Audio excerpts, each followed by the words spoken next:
It is a well-known fact that young children have a magical ability to fly. There was this little boy named Peter. He found himself by an open window with no bars, looking out at the Kensington Gardens, and when he saw those trees, something incredible happened. In that moment, he forgot he was just a kid in his pajamas, and without hesitation, he jumped out of the window. The creator of Peter Pan, James Barrie, crafted his story in the late 19th century. His life was marked by personal tragedies, and he was acquainted with death from a very young age. He had longed for his lost childhood his whole life, which was reflected in his writing. Childhood became the central theme of his works, focusing on the lives of those who passed away at a young age, those denied a happy upbringing, and those who used childhood as both an escape and a prison. Barrie saw literature as a tool for expressing his unique character, effectively making himself a character in his own stories. When James Barrie was just 6 years old, his brother David tragically passed away. To comfort his grieving mother, young James started dressing up and acting like David. This experience had a profound impact on him and later inspired the creation of Peter Pan.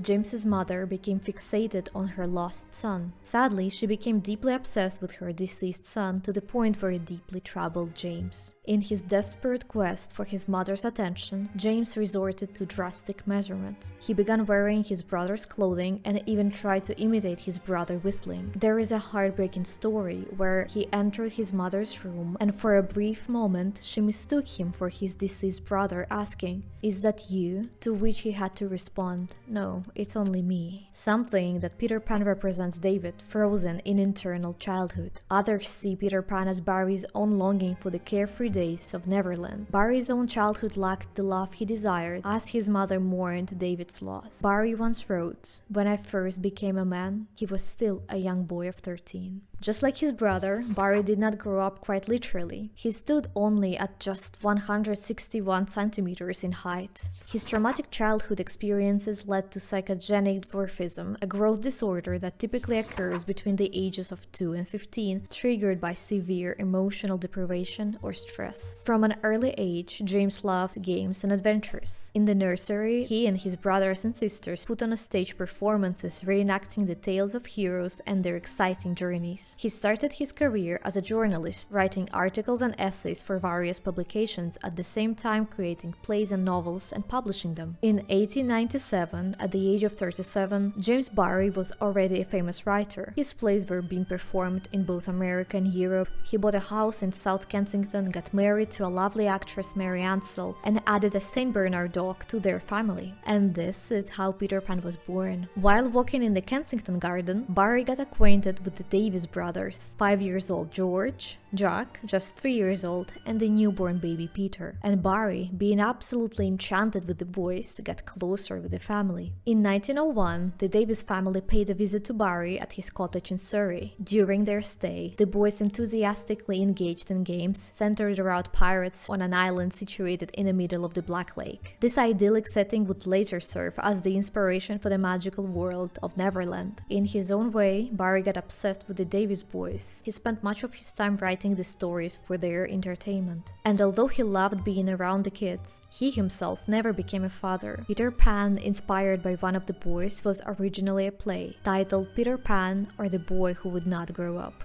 It later gained immense popularity and was published as a novel under the title Peter Pan and Wendy in 1911.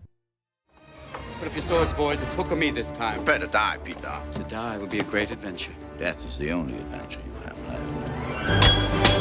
This is the phrase from the original story, which is way darker than any adaptations we have. Disney's version of Peter Pan shows a lovely adventure of 3 siblings to Neverland where they have fun together with the forever boy Peter Pan. Throughout their adventures in Neverland, the children face challenges including battles with the pirates and encounters with the mermaid. Peter is a joyful soul, he loves adventures and mysteries, he cares a lot about himself, but at the same time he just reflects the playfulness of the childhood. But in reality, the story of Peter Pan is centered around the concept of death. In the original story, as quoted earlier, Peter Pan went to Neverland only after he learned how to fly and left his family for the sake of eternal childhood. For Barry, Peter was both the eternal child, just like his brother David was, and himself, since the writer also felt like the real adult life was too harsh for him. He did not have the childhood he wanted, so he just created a life in his own head where he was a boy forever. It seemed like the death was following Barry's footsteps. Many people close to Barry tragically died, leading some of his biographers to speak of so-called Barry's curse. However, the fate of the Davis family was particularly tragic. Arthur, the dad of the boys, died of sarcoma in 1907, and Sylvia, the mother, died of cancer in 1910. Barry became the guardian of the boys and funded their education. He outlived most of them. George died in the war in 1915, and Michael, Barry's favorite, drowned in Oxford in 1921. Peter Davis took his own life 23 years after Barry's death. So what Peter Pan meant for Barry? The name Pan comes from the Greek mythology. Pan was the god of nature, the wild, and shepherds. He was often depicted as a mischievous and playful figure with goat-like features. Barry's choice of Pan as Peter's last name was truly clever. It hints that Peter has a connection to ancient stories. By doing this, Barry transforms Peter into a myth. When kids first hear about Peter Pan, they might think he's from an old legend or myth.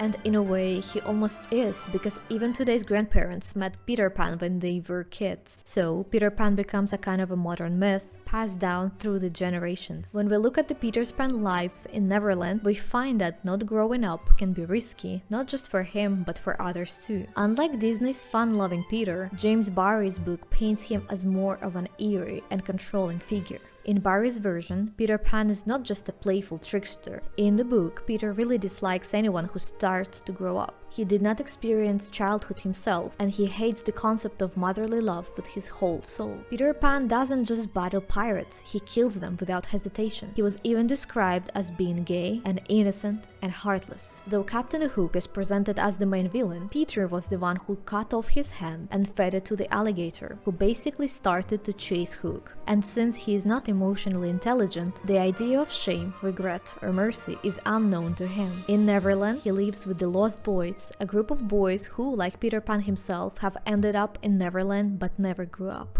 Barrie describes them as boys who fell out of their carriages when they were babies and were not claimed by their parents, or as boys who strayed away from their nurses and got lost. In Barrie's story, they are motherless in the most tragic way possible. They desire to be loved and cared for, they wish to have a mother, that's why they love Wendy so much. But in the land of childhood freedom, there is no space for motherly love. Even the pirates wish to have a mother. There is even the theory that pirates are grown-up lost boys who got mad at Peter. And since Peter hates adults, this version sounds quite logical. The lost boys who are actually capable of adulting are not friends of Peter. He does not care about them at all, but he does get bothered by the signs of maturity. And when the lost boys begin to show signs of growing up, he kills them. As Barrie writes in the novel, the boys on the island vary, of course, in numbers, according as they get killed and so on. And when they seem to be growing up, which is against the rules, Peter thins them out. He also periodically alters the lost boys' bodies so they can fit through the tree holes that lead to their underground lair, which he calls to thin the herd.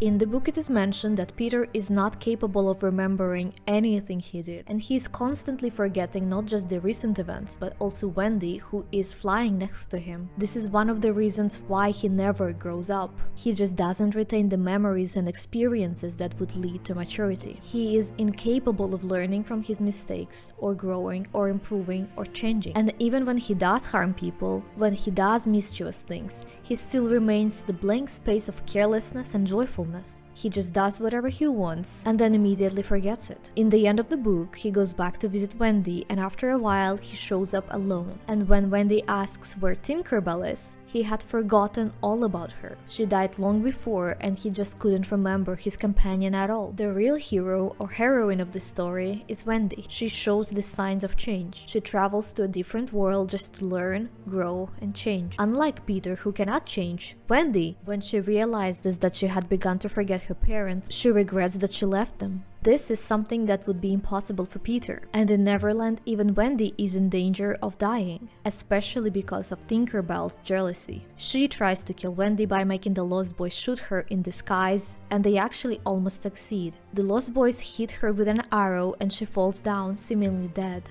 And Tinkerbell, though being jealous, is not just inherently bad, she also saves Peter's life by drinking the poison instead of him. And though Peter forgets her, the only thing that Peter could remember was Wendy. Peter's fixation on her is the only thing that remains constant throughout the years, though he forgets her occasionally as well. And after Wendy left Neverland, she grew up, and Peter eventually returns in the real world to find that Wendy is a grown-up. He steals her daughter Jane. Which means that this cycle of going to Neverland is repeating with each passing generation. Barry's fictional world is twisted upside down. Neverland, with its dangers, pirates and carelessness, is the escape from the death. But anyone can die in Neverland. The crocodile is the literal embodiment of death. After tasting Captain Hook's hand, it follows his footsteps. The important detail here are the clocks which the crocodile also swallowed. Captain Hook is chased down by the sound of the ticking clock, the sound of time, the sound of inevitable death. And although in the cartoon Hook is desperately swimming away after losing a fight to Peter Pan, in Barry's story the crocodile is him. Another interesting detail is that it was requested by James Barry that any actor on stage who played Wendy's father would play the role of Captain Hook in Neverland, suggesting that Peter Pan and Wendy were mirror images of each other. So when Wendy makes the decision to leave Neverland and go back to become an adult, the final battle could be interpreted as the battle against the adulting, against maturity. After the publication of this novel, James Barry made a generous decision of giving all of the rights to Peter Pan to Great Ormond Street Hospital. This was the story of Peter Pan, the story about death, childhood, and adulting. I hope you liked this video, and see you soon.